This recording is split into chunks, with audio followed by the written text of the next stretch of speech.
Today's episode welcomes back my husband, Branislav Vukojevic. And at the time of this publishing, this week, we are actually celebrating our 12th anniversary in marriage. After the first episode of Star Potential, by far the most listened to episode so far in this podcast has been episode number 5, when I welcomed my husband to speak to us a little bit about spiritual awakening, about taking responsibility for our own actions and beginning to kind of wake up to the true nature of existence. And this episode definitely underscores the idea that true growth and a healthy relationship start with deeper levels of self-awareness and inner work. So I hope you enjoy this episode that my partner and I did about conscious partnership.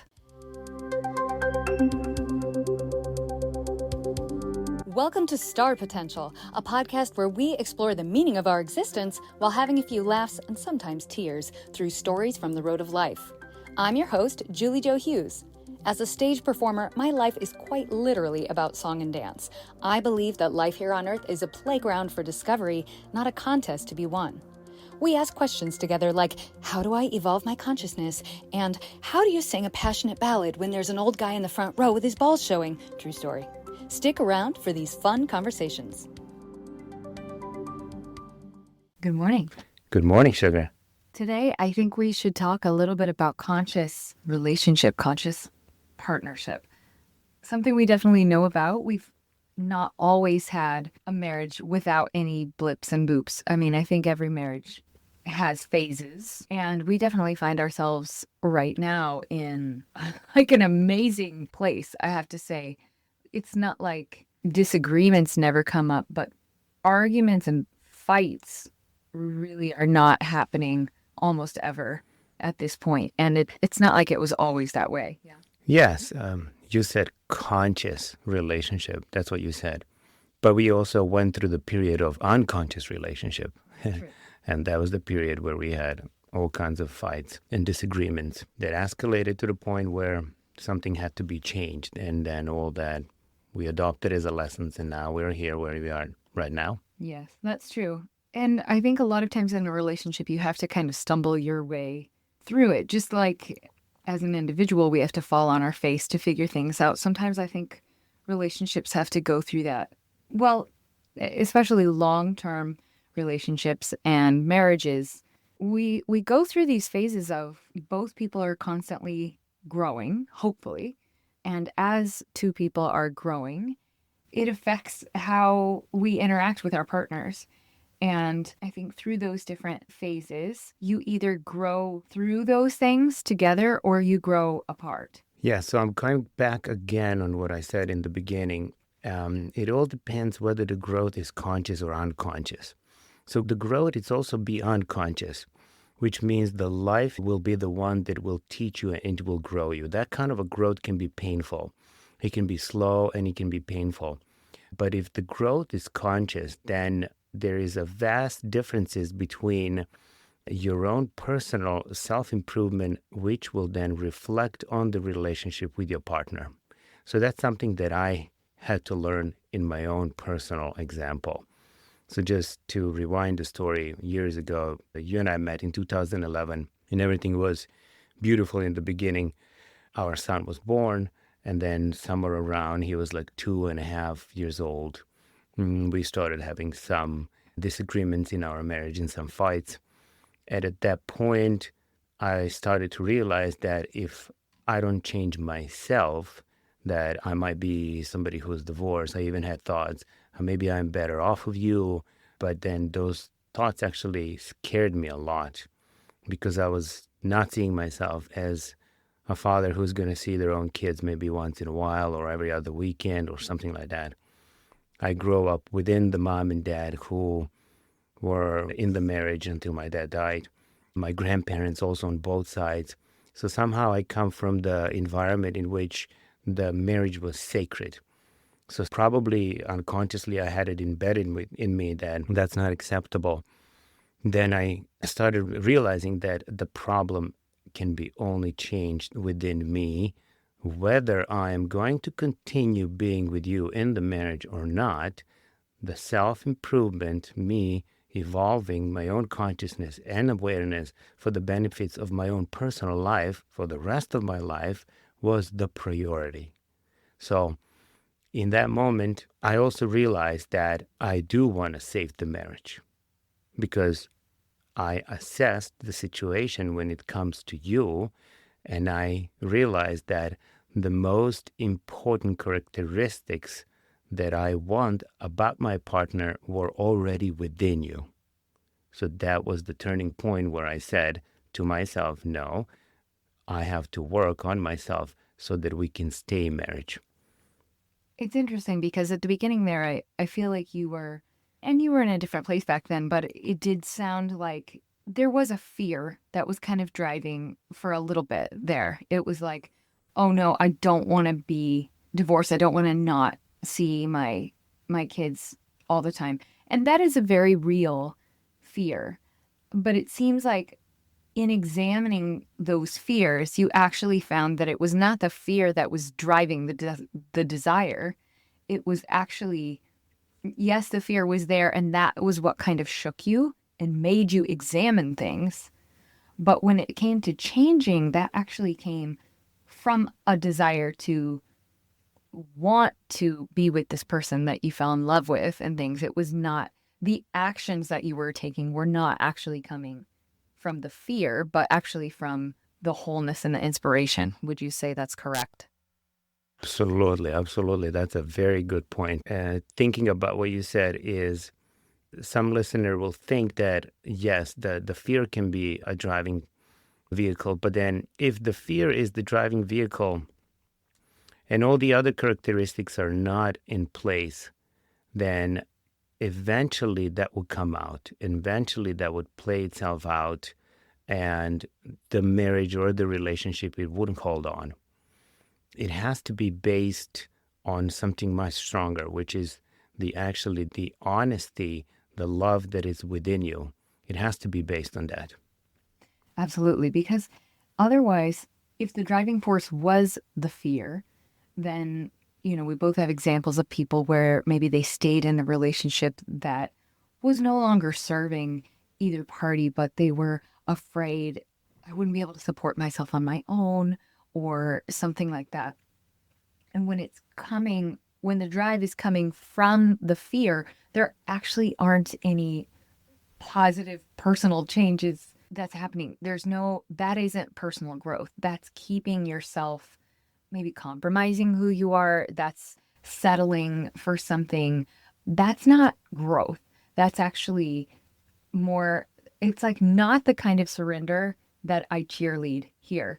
The kind of surrender we talk about is not being in resistance to the flow of life, allowing you to hear your inner voice and allow you to lead with the heart and not with the head so much. But instead, we're not talking about that kind of surrender when you're coming from a place of fear. That kind of surrender is more like a giving up. That's more like well, I guess it can't be good, so it has to just be okay. When you're coming from a place of wholeness and love, you may still decide to leave the relationship if that's what's better Yes. for you and the other person.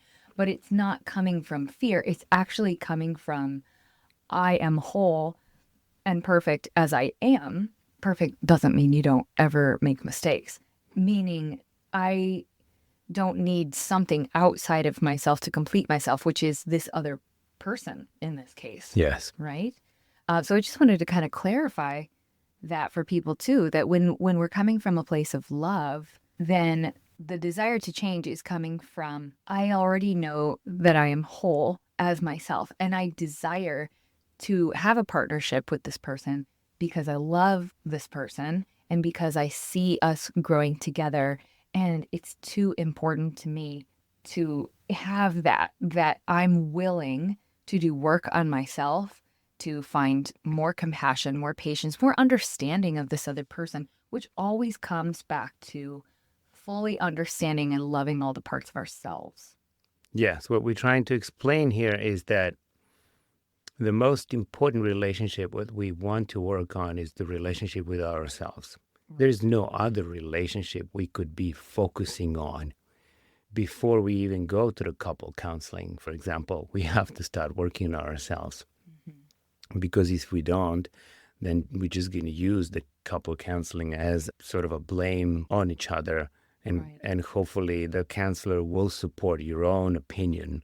Yes, everyone's just looking for validation of their own argument Yes. at that point, right? Yes.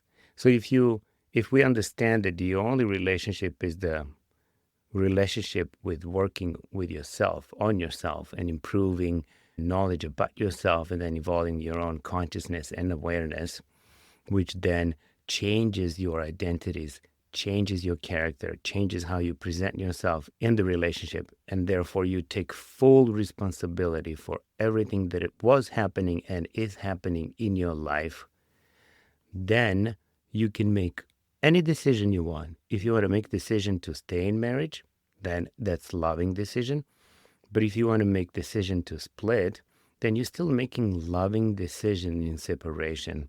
So both decisions are actually ecological decisions. They are not hurting anyone. So even if you decide to leave the marriage, you're not doing in the way that you're hurting someone. It's going to be civilized. It's going to be in a loving way. You guys going to support each other. You're probably going to stay even good friends for the rest of your lives if you have kids, which is very important. The reasons why you're separating from each other are going to be understood. They're not going to be blame. So that is the big difference. So ultimately, it's not about talking what is the fork on the road that we're going to take. There is something before that, which is work on ourselves. Once we change internally completely, we evolve our consciousness, then we understand that we created our world out of our mind. We paint the reality out of our mind. Then we take full responsibility for everything we did and we're doing at the moment. At that point, we are full with love, and now we can make any decisions we want. Right. Yeah, that's such a beautiful place to make any kind of relationship decision from. So let's go back to kind of how you opened up our conversation when we were talking about, it's not like we weren't having some fights and things before our son was born, but having children can definitely be one of those major catalysts for a relationship. What we kind of discovered is it brings any existing cracks that are in the foundation. It just kind of brings those to the surface, right? It's like those issues in the relationship were already there, but sometimes having a big catalyst like somebody who needs a lot of your attention, like a child, or sometimes it could be even like an older parent or something like that. When something kind of shakes up the dynamics of the relationship as far as maybe one person's or both people's attention are going to something else. Could be a new business, right? Could be something that comes in and kind of shakes up the math, so to speak, of where the focus is going from both people. Then that's when it kind of brings these things, these existing issues to the surface and amplifies them. So now we can see, oh, we've got some issues here. And so definitely for us, one of those amplifications was when we started having children. And anybody who has children together will know this, that it brings out, the way we were both raised, different values that we have, and the way that you parent definitely affects the way you're relating to your partner. So back then when this kind of started for you, we were fighting more. Tell us a little bit about what did that look like when you decided like something has to change here and it has to be me. Like it has to start with me. You knew that it's not like you can tell me I need to change because that probably wouldn't go well for you. Well, it was for the first few fights, but obviously it didn't go well for me. But that's what my mind was doing. Mm-hmm. My mind at that point didn't realize that I have to be changed until the fights escalated that much, and then I started reading all kinds of self-improvement, spiritual books before that. And I think that was one of the reasons where I started realizing that maybe the stories that I'm telling myself, which are creating conflict with you, maybe those stories are not correct. I mean, now looking back, I can see that I had all kinds of wrong self-belief about the money. Every time you would spend our dime, I would check in our bank account, and then I would ask you where the money went and why did you spend for this? And then my mind started creating a story. Oh, you are a big spender. You're going to ruin me. You're going to ruin my life. Everything I work hard during the year is just eaten by our lifestyle and by your spending. So I would have all those kind of thoughts that are rooted in scarcity that then I would blame on you. So now, thankfully, as I said, I started already improving myself and diving into some spiritual work. So I started realizing that I have to be the one to change. So now, in the beginning, when I realized, it's like a beginning of someone's awakening. There are two paths that individual can take. There is direct path of enlightenment, which is very dry and almost 0% or 1% of population takes that. But there is this other path that it's indirect path of enlightenment. And everybody takes indirect path of enlightenment, and I'll explain what that means in a second. But they take it unconsciously. And that's exactly what happened to me. What it means is that I would read these books, and now books are teaching me, okay, so, once you become awakened and enlightened, so you're going to be cultivating love that is coming out of you. So you're going to be playing a different role. You're going to be more loving, more caring, more supporting, more compassionate type of a person. So then I understood that I have to change and I have to play those kind of a roles. So then after a few fights, then I realized, okay, so now maybe next time when you are accusing me for something, I'm just going to pull back and I'm going to apologize. I'm going to use the word saying that it was not my intent to hurt you. I was apologizing. I was saying that I'm sorry, that it will not happen again. But as I'm saying that, my mind and my ego, it's literally screaming in my head. And it's saying its own story. Who are you lying? Why are you apologizing for? It's not your fault. Look at her. She's doing all this. That's ridiculous. And as my ego is screaming in my head, which you cannot hear it, I'm literally almost like biting my tongue and I'm continuing to apologize and to try to sound as serene as possible. Of course, fake, but I was trying to be as the best actor as I could at that moment. I just understood that I have to pursue being a different person. You see, so that is the difference between searching direct path of enlightenment or indirect. So indirect, our ego cannot fathom the possibility that I am not a person, that I am a nobody, that I am pure awareness. Awareness doesn't have a name, doesn't have a body, doesn't have a mind, and of course doesn't have a role or identity. So it doesn't need to defend itself. It doesn't need to defend itself. But it takes years and years to get to that point. Like took me years and years. So we all take this new identity, new robe, new mask that we put, and now I'm the one who's playing that role. And as I'm playing the role, as I said, this other mind is still screaming in my head, telling me this story, how, I'm the right. Why am I apologizing for? But then I remain consistent and persistent. And then within just like one fight, I would do what I did. And then instead of maybe fighting with you for a few hours, the whole fight would be maybe 15 minutes. You're listening to me, and all of a sudden now you are finding yourself in a position when you are surprised because I wouldn't do something like that in the past. And you're sort of seeing that I am honest as much as I could act at that point. Sort of, yeah. Sort of, yeah. But I'm being persistent with my apology, and you have nobody to fight with. That's what it came down to. That's it. At first, it definitely didn't feel like genuine apology, but I was more just confused. Like, what is That's happening? right. It seems like I'm winning this argument, but I don't. He's it's not he's not really sorry, but he's also not standing on his hill and defending it. And So I don't, it's like at first I was like, I don't really understand what's happening, but regardless, I don't have anything left to fight with now oh, because you're already waving the white flag and that, saying, I am sorry that I upset you. What can I do? It's a little bit cold. I can tell it's a little bit forced. I'm not sure why you're feeling forced, but I'm still kind of winning.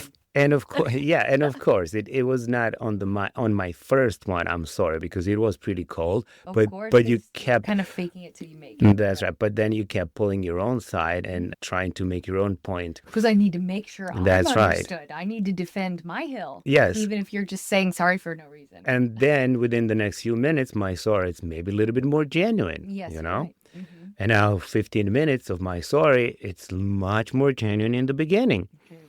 because I cannot say sorry now and then 10 minutes later change my story and now attack you again. Yeah, yeah, that's and let my ego now in my head wins that situation, that's the which hard part, right? which would be now, no, I'm like completely softening right now.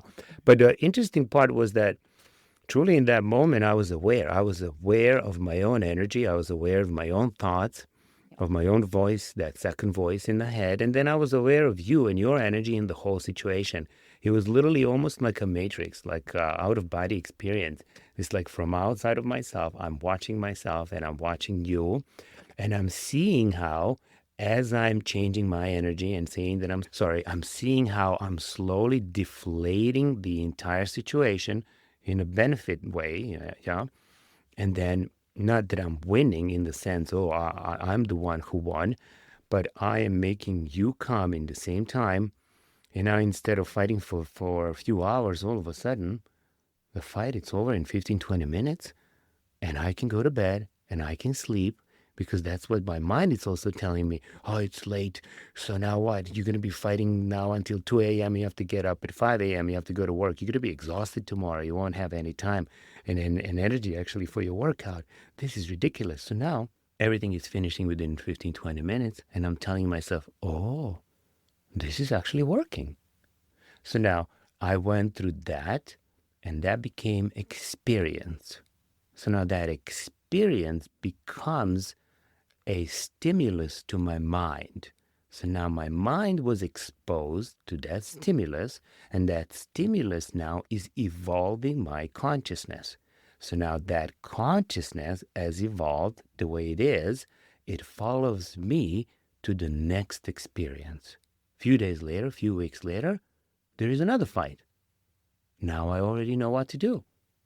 Now, immediately I go in a defense, not in a defense of defending my own standpoint, defense in a sense deflating my own energy, and now even more serene apologizing. And now instead of 15 minutes, 5 minutes. Wow. So that's new experience. So now I have two experiences which become two different stimuluses with the same ending. So now that is evolving my consciousness even more. So now it's almost like Matrix. I'm already seeing, even before you attack me, that you will attack me. So now even before you attack me, I even apologize before you even attack me, maybe in a few weeks. Now you are really confused. It's true. Because now I'm seeing actually what I'm doing. You see how I'm slowly describing the development of the situation, which is evolving my consciousness.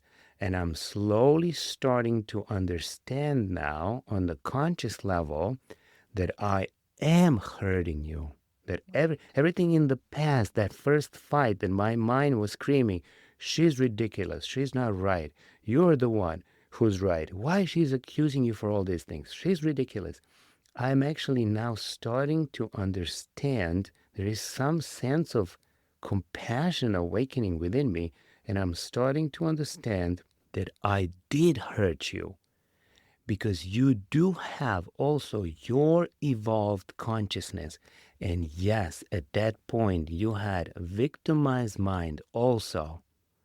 And because of that, you are attacking me and defending your standpoint. So now I've started to understand that that's exactly what I'm witnessing.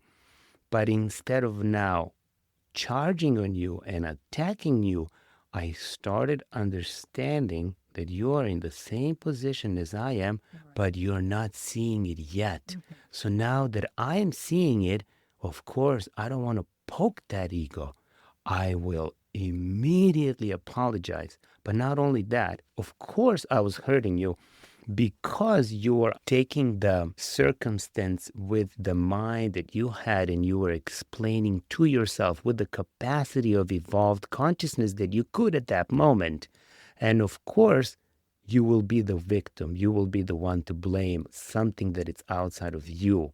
I am the one who hurt your feelings. You couldn't understand that there was already a false belief that was hiding within you, and that seed of insecurity was just poked by me, but it was already there. I didn't plant that for you. Anyway, so now one circumstance after another, few months forward, there's no more fights.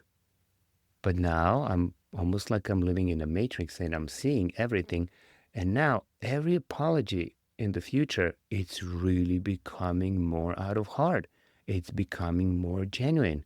And now fast forward years and years, that now becomes my default mode, not just about you, about everybody else in my life.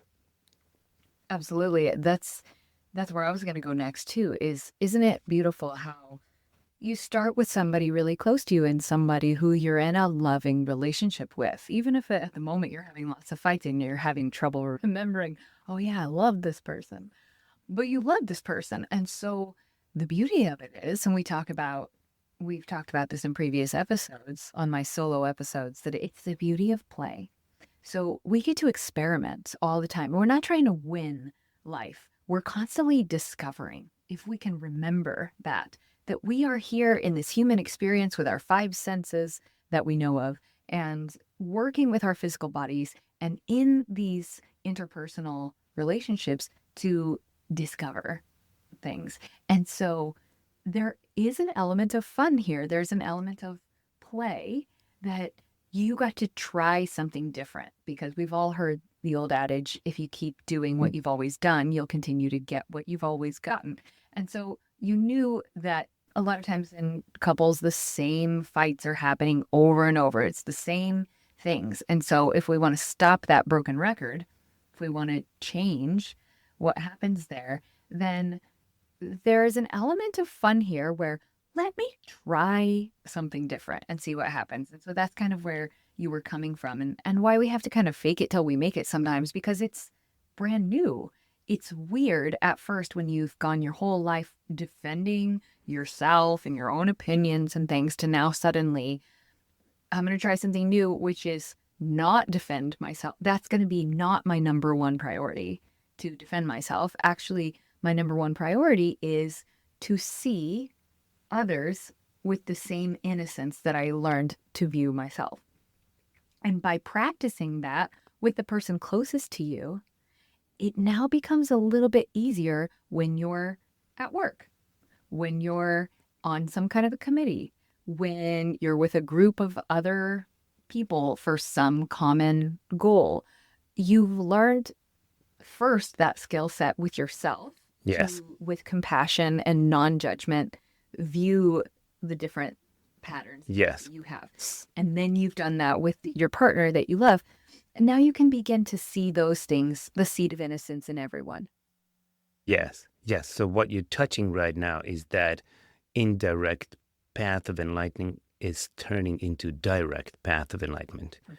So now we do understand now that we're not the content. We're not the role and mask that we play. We are the essence. And the essence within us is always love, understanding, support, compassion. That is the essence. So now if we truly work on believing and having faith over time and convincing ourselves that we are the essence, then we take that before every role that we play.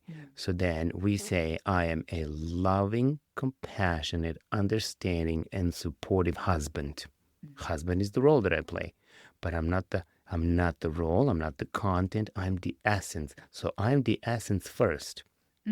So it's almost like the truth is more important that you are loving and compassionate and those things first before the fact I am husband. Absolutely. Yeah. And now you can add any role to that. Right. I'm loving, compassionate, and supportive husband or a father or a coworker or a manager or an employee or participant in a traffic or the one who's standing in the line in a grocery store.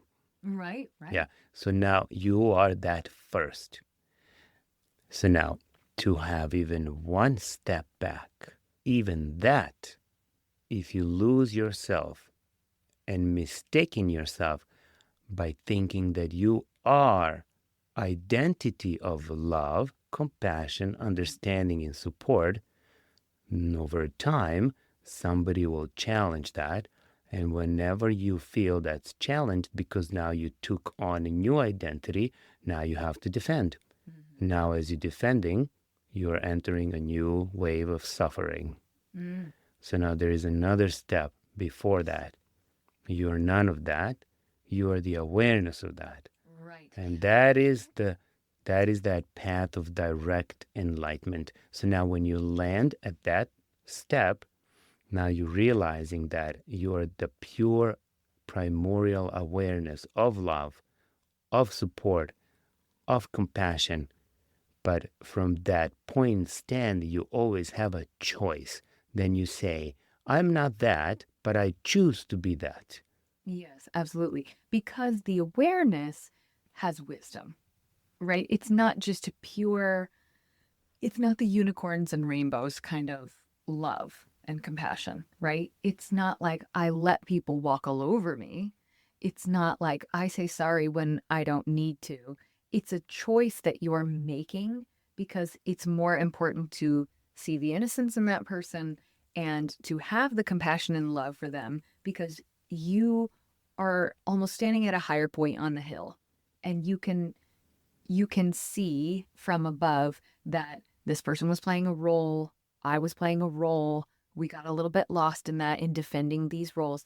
But what often happens to us, and we've both been there, but I can definitely speak for myself, is that when you begin to latch on to this new identity, I am a person who's on a spiritual path. I am working on being more compassionate, loving, understanding. Then inevitably, when we are not, when we snap at each other, when we snap at someone else, when we do something that doesn't fit now this new description of loving, compassionate person, that ego voice is so quick to jump in and go, Yeah. oh, look how loving, compassionate you are. Yeah, that's the birth of spiritual ego at that point. And it's so sneaky, it's hard to detect, as you said. Whenever we failed in demonstrating love right now, we're being judged by our own voice. And then at that point now, we can slowly start understanding that something else has to be changed and something else has to be improved. So now, maybe in the next episode, we can talk about all the kinds of different spiritual practices, how I achieved and you achieved the enlightenment. And it's not absolute enlightenment. This is like an endless journey. It's more like awakening. Awakening, and it never stops. I mean, we still have daily all kinds of revelations that I personally realize about myself. It's not like you get a diploma and you put on a wall and now you're done. Absolutely, because you'll constantly have, life will continue to offer you new catalysts. That's right. New angles that, I never dealt with this before. Yes, which would be a new stimulus that you expose yourselves to, and that stimulus is shaping your conditioned mind. Right. Yeah, so we definitely want to give them some tools to start to practice here. So, yes, I think if you're brand new to this type of work, one thing you can start doing is kind of like my opposite experiment. If you would normally defend yourself in a certain situation, can you stop and take a breath first?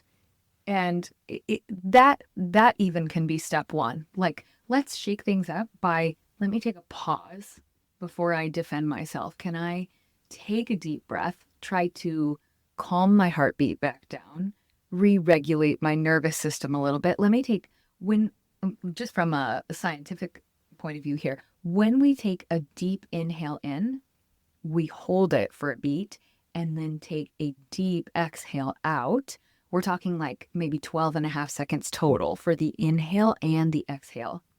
It signals to our parasympathetic nervous system that we are not threatened and that everything is okay, and kind of brings us out of the danger mode into safe mode, right? Yes, it's like all of a sudden the space is open, the view of the entire situation is open. So now we are creating a calm state of mind. Our vibration, it's calm right now. And we can focus on the solutions in that point. Mm-hmm. Because before that, we were focusing on the problem. Right. But now all of a sudden, our focus is directed to the solution. And that solution means now let me do opposite of what I've always done. That's what you were trying to say in the beginning. Mm-hmm. Yeah. Yeah. Just for, if nothing else in the beginning, just let's do an experiment. Let's see what would happen if instead of just defending myself to my partner, which I always do, or accuse him of something that I think he is in the wrong, what if I just took radical responsibility in this moment? Yes, we all know what are those situations. We all know that we can even estimate, I'm heading home from work now, and I already know what my wife is going to accuse me. And I know what my reaction is going to be. I'm going to be always defending myself as I always do. So let me actually, before that situation even happened, almost like a Matrix movie. So I'm seeing that it will happen. So now prepare myself that I will act differently. So you can even envision in your mind, sort of rehearse that moment in your mind, that you will be patient, you will be loving, and your reaction will be completely different than what you always do. So practice that first in your mind and then wait for that situation to come and let's see how you're going to act. Yes, absolutely. I feel like that's a good place for us to cap for this first talk on conscious partnership, but I know this is definitely something we'll come back to. What I would like to ask of the listeners, is there a specific example you have that, let's open the conversation in the comments, in the DMs on Instagram. I'm at the Julie Joe. You can also comment on the podcast itself, wherever you're listening from. But let's continue this conversation a little bit. If we have specific examples, everyone always thinks that their problem, though, should be defended, right? And especially if you're new to this kind of work, it seems like, yes, but my partner is in the wrong. So how can I tell him he's in the wrong? Or how can I tell her she's in the wrong? And I feel like we would love the challenge to help you see where you can take your own personal ownership in any of those situations. I agree. Absolutely. Great. Well, make sure to join us for more episodes in the future. Let us know. Do you like this kind of conversational episode? And what else would you like to hear us talk about? So, Bonnet, thank you for being here, and to be continued. Pleasure to be here, Sugar. Let's go over some of the key takeaways. 1, growth can be conscious or unconscious. 2, fear can be an initial motivator for change, but positive changes can really only be truly made from decisions based on love rather than fear. 3, personal responsibility must be recognized, otherwise you have 2 victims fighting for validation. 4, conscious evolution happens with intentional awareness and repeating a different behavior to break old or negative patterns. 5, some practical tools we gave you to begin to work on these kind of changes are pause, resetting your breath, apologizing for hurting your partner, whether or not you feel their hurt is justified. And we will dive into more tools with deeper conversations, but this is a good place to start. And 6, practice. When what you desire becomes clear, the actions to take also become more clear. Thanks for being here today. And I'd love to hear how you implement this conversation in your real everyday life. You can send a comment on Spotify. You can send a text through any of the show notes. There's always a little link you can click that says send me a text. It will go directly to me, and I will personally respond to you if you leave me an email or a Facebook handle. Thanks so much for listening, and we'll see you next time. Thank you for tuning into Star Potential with Julie Jo Hughes. If this episode resonates with you, please share it with a friend or shout us out on Instagram with the tag @TheJulieJo. That's TheJuliejo. I made you a gift. Please visit us on Instagram to receive my Grounded in Gratitude singing meditation. Want a shot at our monthly giveaway? Please leave a quick review on Apple Podcasts with your email or Instagram handle so we can give you credit. Thank you for your love and support. Until next time, keep shining your light. And that's a wrap.